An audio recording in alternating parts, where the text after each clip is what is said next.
नमस्कार प्यारे बच्चों, स्वागत करती हूँ मैं आपका नेहास फन कंसेप्ट्स में। इस हिंदी की कक्षा में हम करने जा रहे हैं डीएवी पब्लिकेशंस कक्षा तीसरी भाषाभ्यास की किताब का पाठ नंबर 3 हाथी और चिड़िया। पहला प्रश्न, नीचे दिए गए चित्रों को देखकर उनके नाम लिखिए। तो बच्चों यहाँ पर पहले चित्र में है चिड़िया, च को छोटी ई अड़ को छोटी ई यको आ चिड़िया। हाथी, हा थी बड़ी ई आएगी थी में। पेड़, पको ए अड़ पेड़। घोंसला, घ को ओ बिंदी स ला घोंसला। प्रश्न 2, पाठ में पत्ता तथा गुस्सा शब्द आए हैं जो आधा त पूरा त तथा आधा स पूरा स से बने हैं। नीचे कुछ ऐसे और शब्द दिए गए हैं, उनके उनके स्थान में लिखिए। तो देखिए स्थान में पहला जो कॉलम है वो है आधा त पूरा त और दूसरा है आधा स पूरा स। पहला है रस्सी, रस्सी किधर आएगा? इधर सेकंड कॉलम में। पत्ता पहले कॉलम में। गुस्सा सेकंड कॉलम में। उत्तर पहले कॉलम में। कुत्ता पहले कॉलम में। 70 पहले कॉलम में। लस्सी दूसरे कॉलम में। हिस्सा दूसरे कॉलम में। आगे है प्रश्न 3, नीचे दिए गए वाक्यों के बहुवचन रूप लिखिए। मैंने घर के बाहर हाथी को चलते देखा। यहाँ पर जो काले मोटे अक्षरों में लिखा हुआ है हम सिर्फ उसी का बहुवचन करेंगे। तो कैसे लिखेंगे? मैंने घर के बाहर, हाथी का आ जाएगा हाथियों, हाथियों को चलते देखा।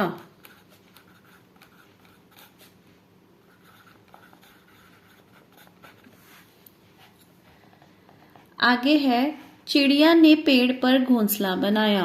तो यहाँ पर मोटे काले अक्षर में कौन सा शब्द है? घोंसला। हम लिखेंगे चिड़िया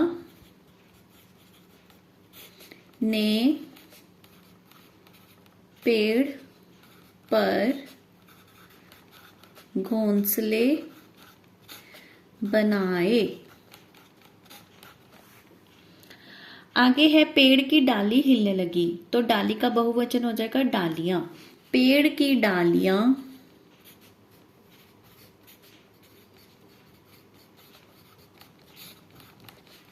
हिलने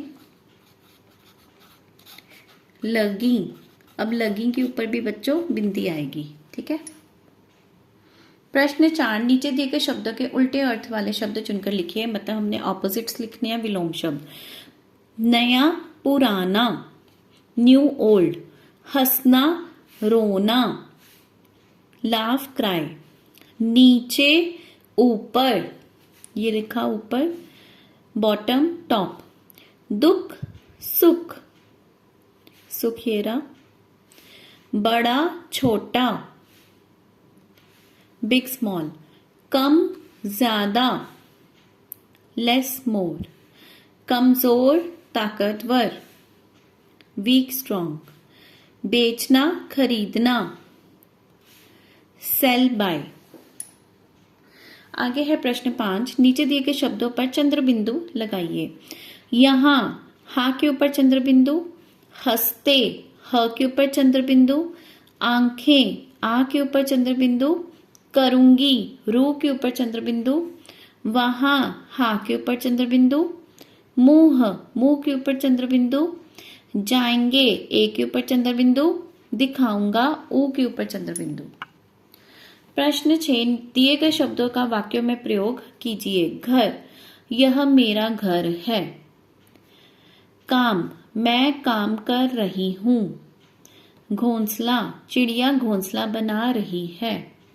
धरती, धरती गोल है। प्रश्न 7, नीचे दिए गए वाक्यों को ध्यान से पढ़िए और मोटे काले शब्दों पर ध्यान दीजिए। पत्ता कुछ बड़ा था, हाथी को हंसी आ गई, चिड़िया तिनका उठाती, वहां एक आदमी भी था। तो बच्चों इसमें मोटे काले अक्षरों में जो शब्द हैं वे हैं पत्ता, हाथी, चिड़िया, आदमी। इनको हम बोलते हैं नाम वाले शब्द या फिर नाम वाले शब्दों को संज्ञा भी कहते हैं। आगे बढ़ते हैं। चिड़िया तिनके इकट्ठे कर रही थी, हाथी हंसने लगा, पत्ता जमीन पर गिर जाता, हाथी ने पेड़ उखाड़ा, इकट्ठे कर रही थी, हंसने लगा, गिर जाता, उखाड़ा। ये जो मोटे काले अक्षर हैं इनको बोलते हैं काम वाले शब्द। इन शब्दों से हमें किसी काम के होने का पता चल रहा है और काम वाले शब्दों को हम क्रिया भी कहते हैं। तो कहने का मतलब संज्ञा होती है नाउन और क्रिया होती है वर्ब। जिससे कोई काम करने का पता चले उसे बोलेंगे क्रिया, वर्ब इंग्लिश में बोलते हैं। और जो किसी भी चीज का नाम होगा उसे बोलते हैं संज्ञा, इंग्लिश में नाउन कहते हैं। अब आप दिए गए वाक्यों में नाम वाले शब्दों पर घेरा लगाइए और काम वाले शब्दों को सामने लिखिए। तो नाम वाले शब्द इनमें कौन से होंगे? चिड़िया तिनका पकड़ती, चिड़िया और तिनका इन पे घेरा लगाएंगे, ये संज्ञा है। हाथी रोने लगा में हाथी संज्ञा है। घोंसले गिरने लगे, घोंसले संज्ञा है।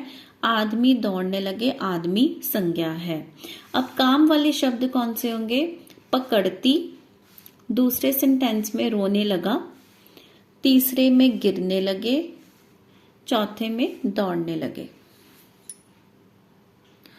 आगे है प्रश्न 8। नीचे दिए गए चित्रों के आधार पर कहानी बनाकर सुनाइए। तो देखो बच्चों, पहले चित्र में हमें क्या दिख रहा है कि 3 खरगोश खेल रहे हैं और पास ही एक शेर जो कि जंगल का राजा है उन्हें छुपकर देख रहा है। तो हम कैसे बना सकते हैं?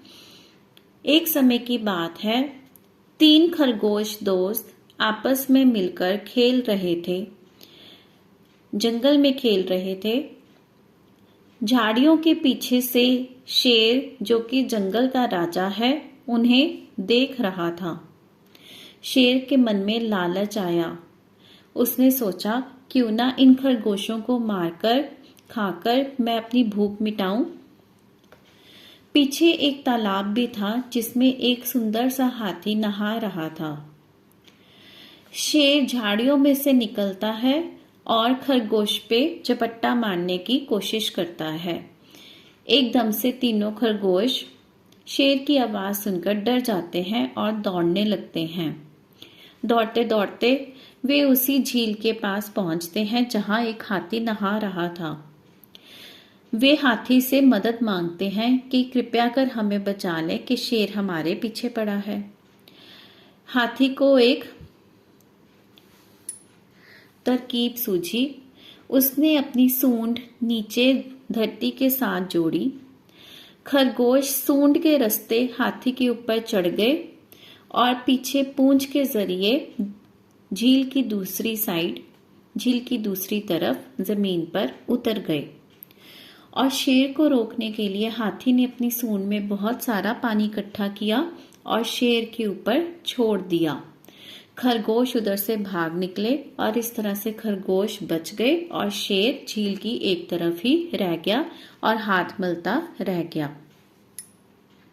तो बच्चों, इस कहानी से हमें यह शिक्षा मिलती है कि मुसीबत में पड़े हुए लोगों को हमें ज़रूर मदद करनी चाहिए। इसी के साथ हमारा पाठ नंबर 3 हाथी और चिड़िया भाषा अभ्यास की किताब में संपूर्ण होता है। मिलेंगे आपसे जल्दी ही अगली वीडियो में। तब तक के लिए पढ़ते रहिए, खुश रहिए, पर मेरा चैनल सब्सक्राइब करना मत भूलिए।